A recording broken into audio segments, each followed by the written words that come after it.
Anda masih bersama Silang Pendapat di QTV Channel. Nah, saya akan memperlihatkan data anggaran DPR yang menjadi sorotan berikut ini. Gedung baru sebesar 1,138 triliun sekarang sudah berubah sesuai dengan masukan dari pekerjaan umum. Anggaran TI sebesar 10,6 miliar rupiah. Tunjangan pulsa, maksud kami tunjangan komunikasi ya. Tunjangan pulsa ini menurut Fitra sebesar 14 juta per bulan. Nah, ini adalah anggaran besar anggaran DPR yang selama ini menjadi sorotan media massa. Nah, kita bisa menerima sorotan itu, tapi angka-angka tersebut itu salah. ya. Jadi misalnya anggaran gedung sudah tentu melorot menjadi 770 miliar. 770 miliar rupiah. Ya, dan kemudian yang lain-lainnya karena apa itu anggaran TI 10,6 miliar. Masukan publik itu perlu efisiensi, kita efisienkan semua. Di DPR sendiri sebenarnya untuk masalah gedung itu kan masih juga masih ada beberapa catatan. Saya termasuk yang sejak awal mengatakan kita jangan membangun gedung yang seakan-akan bermewah gitu, karena kita ingin sebenarnya kita memerlukan kantor secukupnya saja yang bercita rasa parlemen, bercita rasa kerakyatan, seperti juga kantor-kantor yang kita punya di pemerintahan kita itu, dan bukan yang lain-lain. Kalau perlu sebuah ruangan yang agak interior khusus ya karena untuk menerima tamu-tamu negara semacam Perdana Menteri, Presiden, atau Ketua DPR negara sahabat dan seterusnya. Sebenarnya itu cita-cita awal. Tapi kenapa kemudian terbangun sebuah image seakan-akan ada kolam ikan, kolam apa? Kolam renang. Kolam renang dan seterusnya Di yang lantai paling sama atas. sekali di luar batas nalar kita. Gila apa kita kalau kemudian menyetujui itu? Kan nggak enak kita. Tapi sekarang kemudian masalah gedung DPR ini, gedung baru ini sudah menjadi isu yang merambah kemana-mana. Sehingga kalau tahu begini lebih baik memang kita urungkan saja. Dulu pada zaman kita masih sangat kekurangan seperti masa zaman Orde Lama Bung Karno. Itu pun beliau berani membangun gedung parlemen yang kayak kura-kura gitu kan. Indah, bagus gitu ya. Dan menunjukkan meskipun saat itu kita hutang luar negeri kita membengkak dan angka inflasi tinggi saat itu, toh tetap saja membangun semacam itu, termasuk juga peninggalan istana negara dan seterusnya. Bayangkan andaikan hari ini dibangun istana presiden yang seperti sekarang itu, pasti ributnya akan 1000 kali lipat dengan ribut gedung DPR. Ini salah satu pihak yang kebakaran jenggot itu dan seringkali memberikan data-data kepada media, itu salah satunya adalah LSM Fitra. Kita dengarkan dulu apa pendapat mereka tentang anggaran. Sebetulnya mereka kunjungan ke luar negeri itu nggak ada kontribusi apa-apa gitu. Pertama, bahasa Inggris aja mereka nggak bisa, banyak yang nggak bisa kok bahasa Inggris gitu. Bagaimana mau dialog dengan orang bule gitu loh, gitu. Masa belajar senjata aja harus ke luar negeri, ke polisi kayak belajar, atau di Nidam Jaya itu ya, atau di Ciputat ada situ markas pelatihannya polisi gitu, belajar di sana gitu.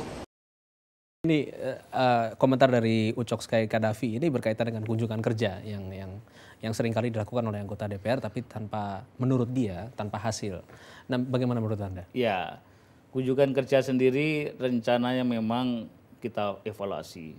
Saya termasuk yang memprakarsain agar terjadi evaluasi sehingga bisa kunjungan kerja yang urgent, yang untuk kepentingan negara, untuk mendekatkan hubungan antar dua parlemen, itulah yang akan kita selenggarakan.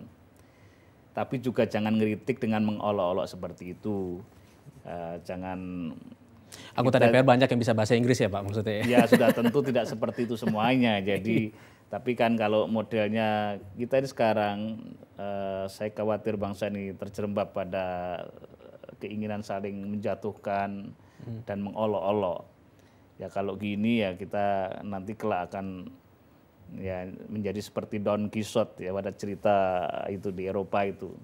Ingin merombak, memperbaiki dan seterusnya, tapi menggali lubang yang sama sehingga kita selalu terjerembab ke sana. Saya berharap kritikan apapun ya yang aja, yang tulus, kayak tadi seperti Bu Siti Zuhro, indah gitu. Kalau ngeritik kemudian masuk akal, sudah tentu Harusnya DPR menerima. Baiklah, saya akan menampilkan grafik satu lagi. Ini mengenai gaji anggota DPR. Gaji pokok sebesar 4,2 juta, tunjangan istri 420.000, tunjangan anak 2 anak 168.000, uang sidang 2 juta, tunjangan jabatan, dan yang berikutnya tunjangan beras 198.000, tunjangan PPh pasal 21 1.700.000 lebih, 1.700.000 lebih, jumlah 18 juta, kemudian potongan 2,2, sehingga total upah total mencapai 51 juta hingga 54 juta. Nah, menurut tentunya begini, dengan gaji sebesar ini wajar jika warga atau masyarakat punya tuntutan yang berlebih terhadap anggota DPR. Tapi saya pikir, saya sebagai warga gitu ya, saya merasa bahwa seandainya saya tahu gitu dan saya tahu kemana anggaran yang diberikan kepada anggota DPR, saya mungkin tidak akan bereaksi terlalu keras terhadap berita di media massa yang mengatakan bahwa tunjangan komunikasi sebesar 14 juta rupiah per bulan. Menurut Anda bagaimana? Suatu hari saya mengundang orang-orang terbaik kayak Anda, berduyun-duyun nanti berkesempatan jadi caleg dan kemudian terpilih jadi anggota DPR. Baru terasa kemudian betapa sulitnya memposisikan peran, harus menjalankan tugas konstitusi kita untuk mengontrol jalannya negara. Satu sisi kemudian harus menjadi pihak yang harus mendengarkan mata telinganya kepentingan konstituennya. Konstituen ya, apa itu konstituen? Terutama kami terjemahkan rakyat pemilih terutama.